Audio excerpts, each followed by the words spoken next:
Welcome to the Altar of Madness. This is William and Jeremy.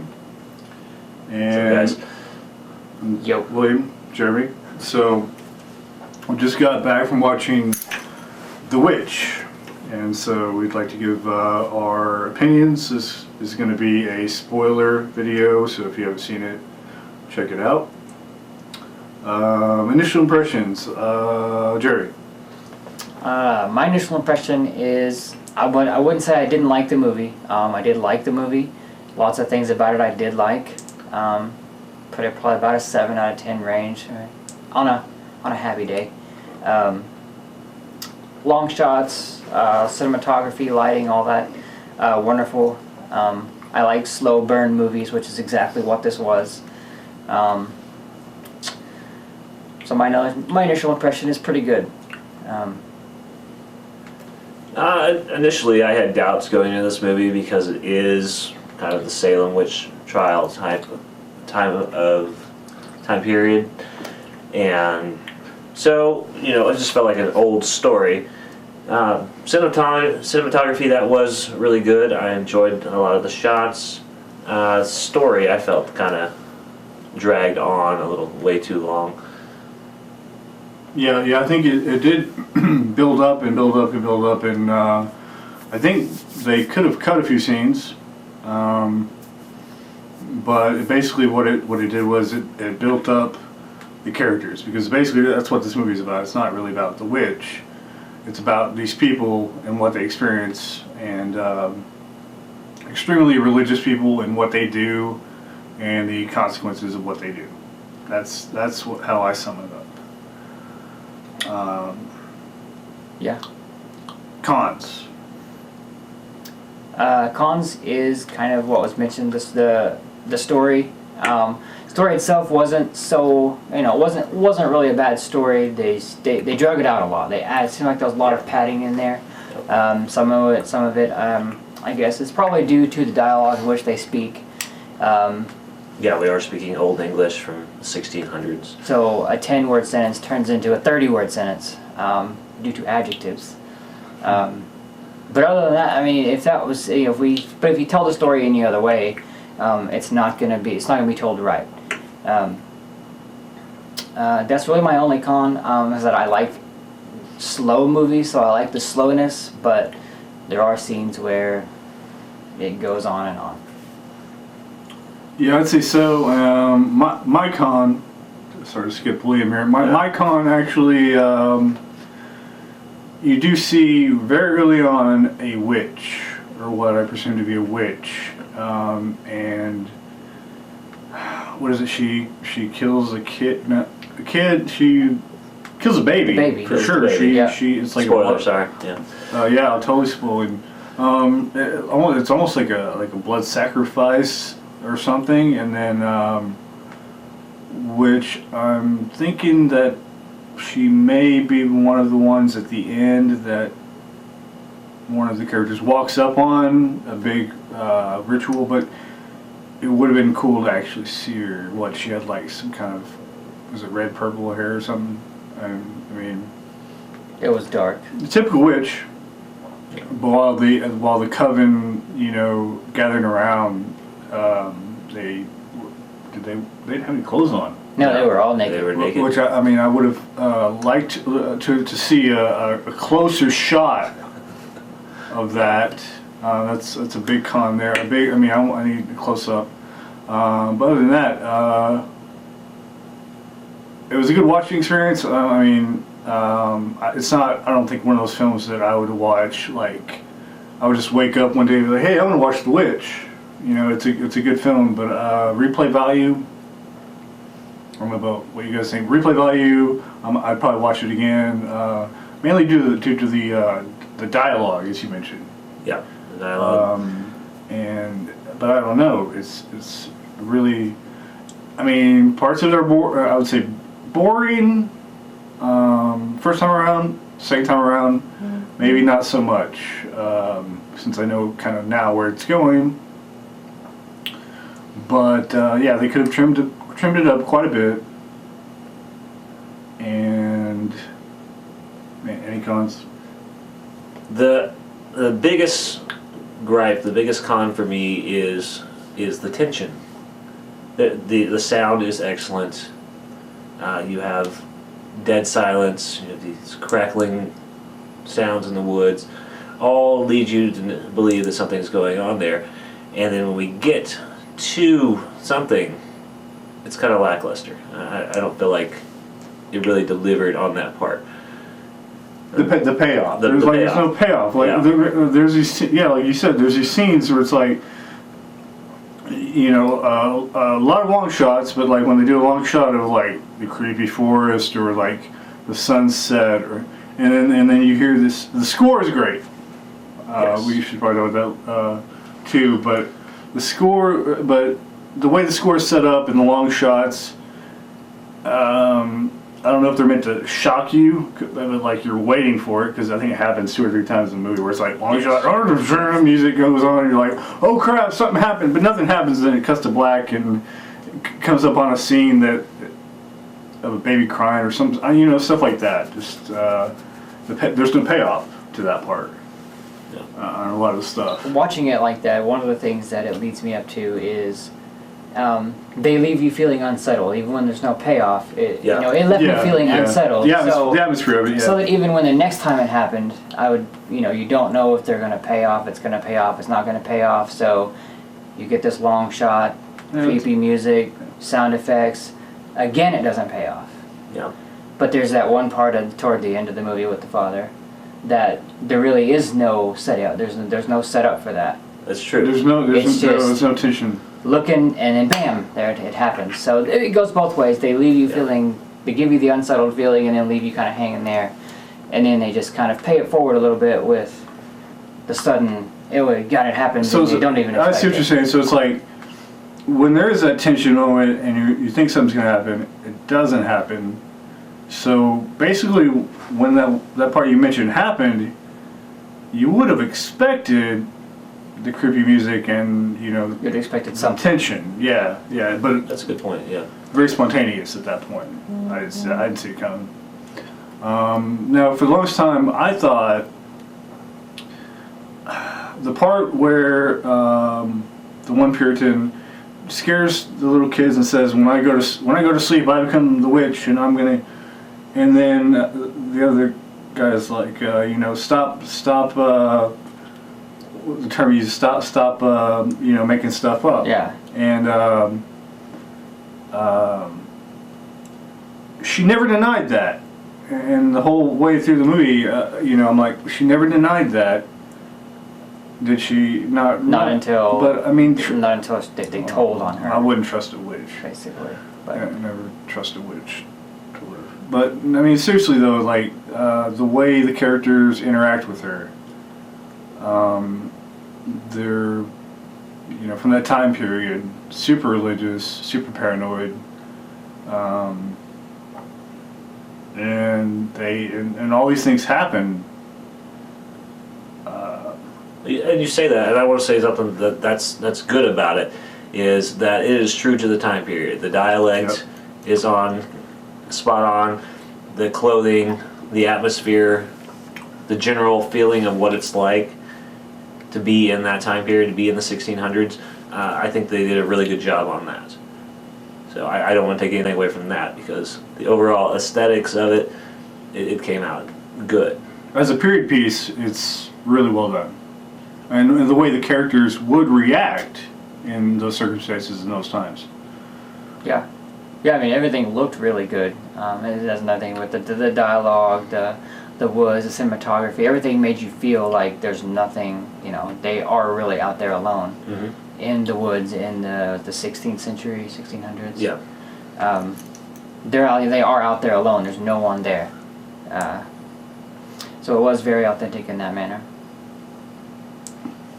So, who really is the antagonist? The antagonist isn't really the witch, is it? I mean, even though in the beginning of the movie you see the witch, like,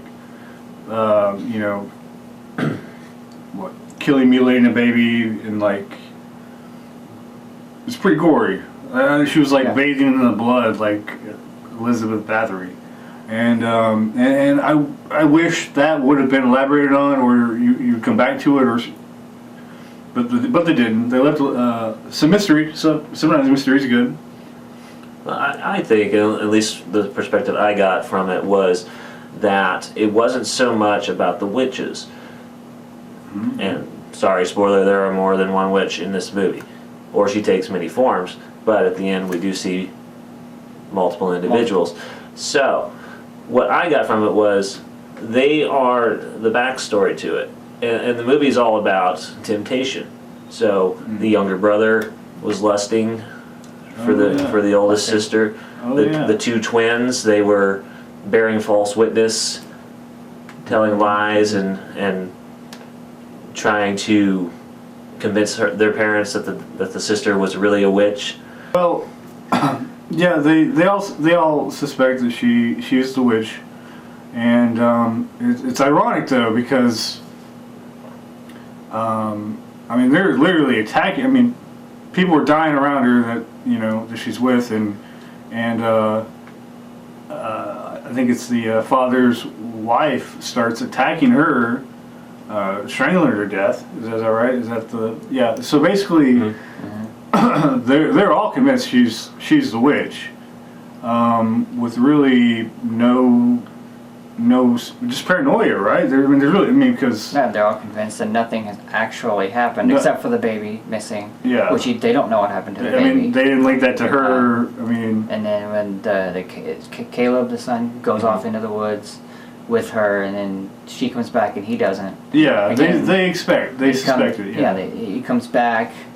She had nothing to do with it, but he comes back and something is wrong with him. He's sick, and so therefore it looks like it's her fault. Mm-hmm. And as the trailer would lead you to believe, it seemed like it was going to be more of a mystery of, is she a witch or is she not a witch? And then we throw in the other witches in the background, and we know that they are the ones that are behind this stuff. So I felt a little cheated on that from. It's interesting though if you think about it, because even though they could have just called this witches, more than one, but calling it witch was, I think, a good move with the way the movie progresses. But it's interesting. You have the Puritans, the Christians, the religious, and then on the opposite side, I mean, they're living their own daily lives, and then the opposite side, and they're paranoid, and the opposite side of things, you have out in the night a bunch of naked ass witches just dancing around and flying. Floating, I flying. mean, they are really witches.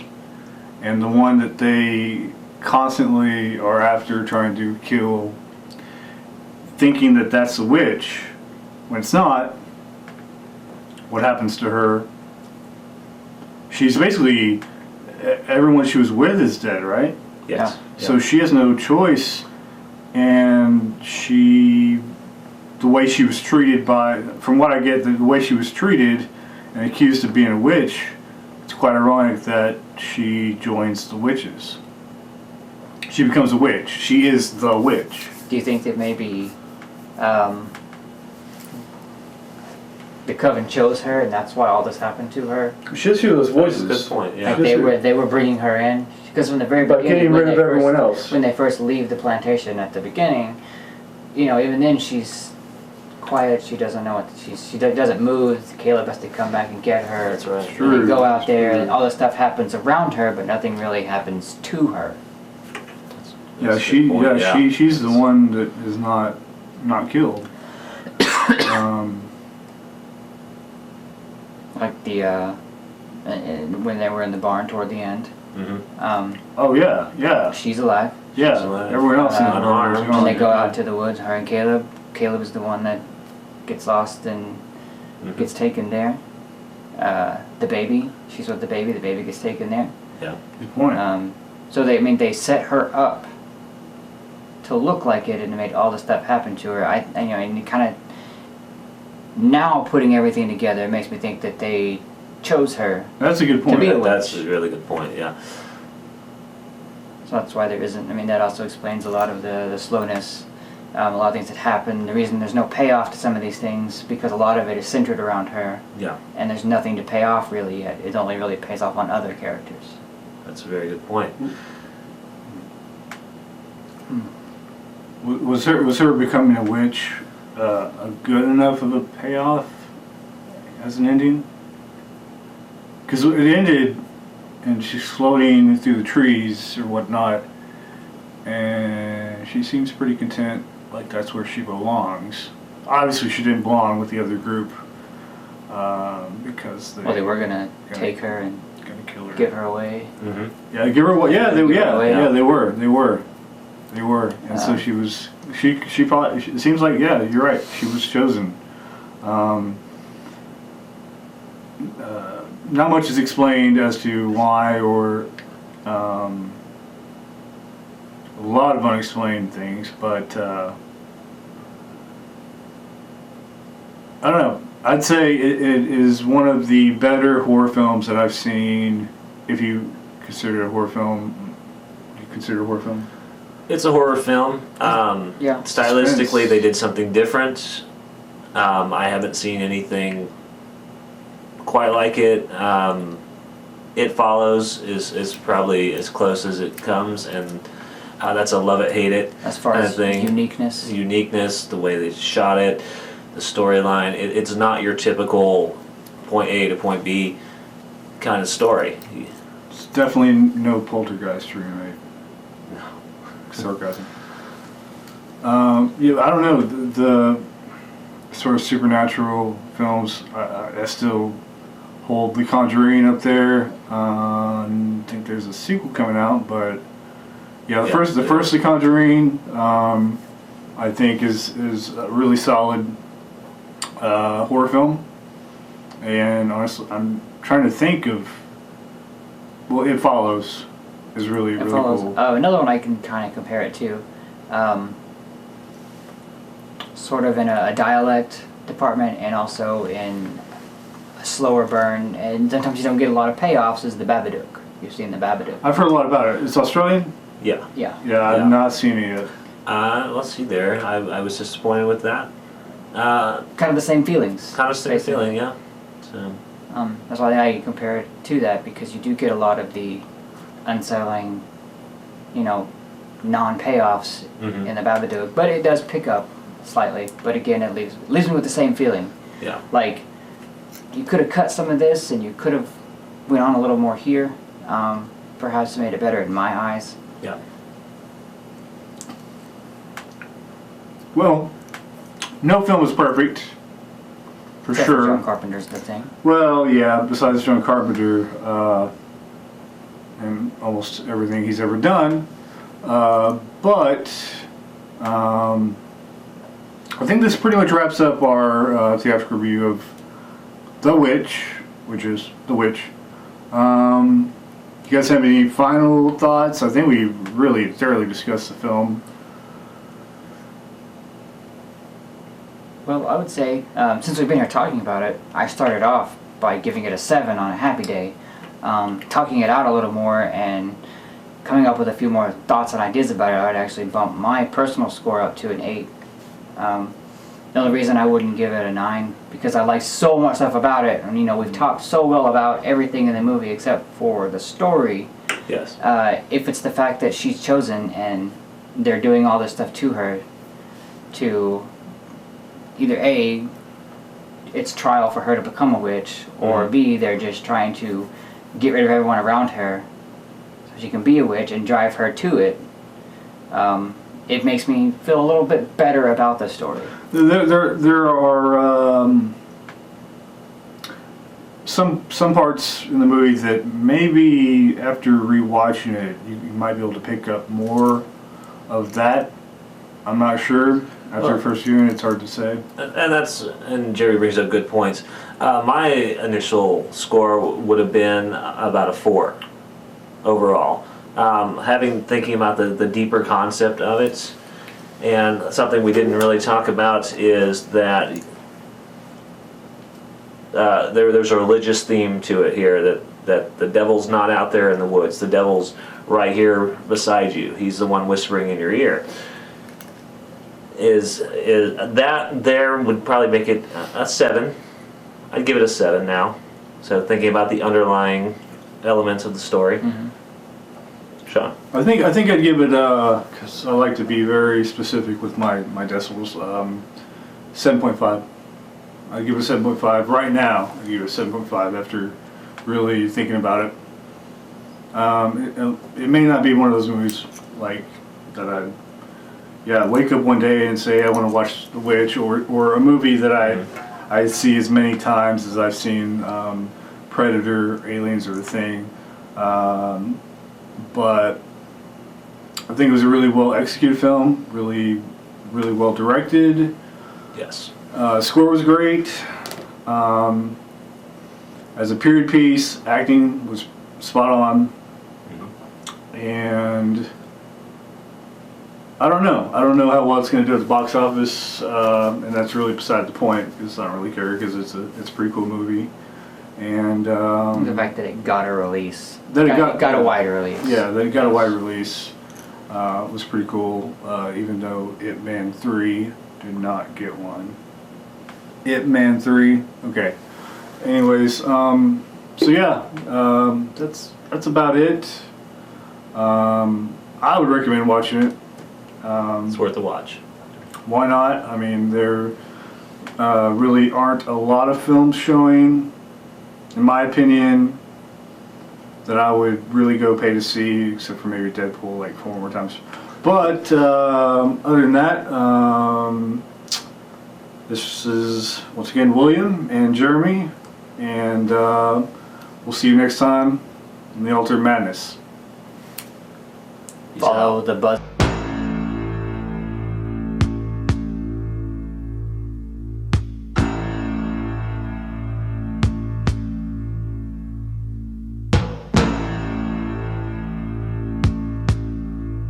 The name's Pliskin.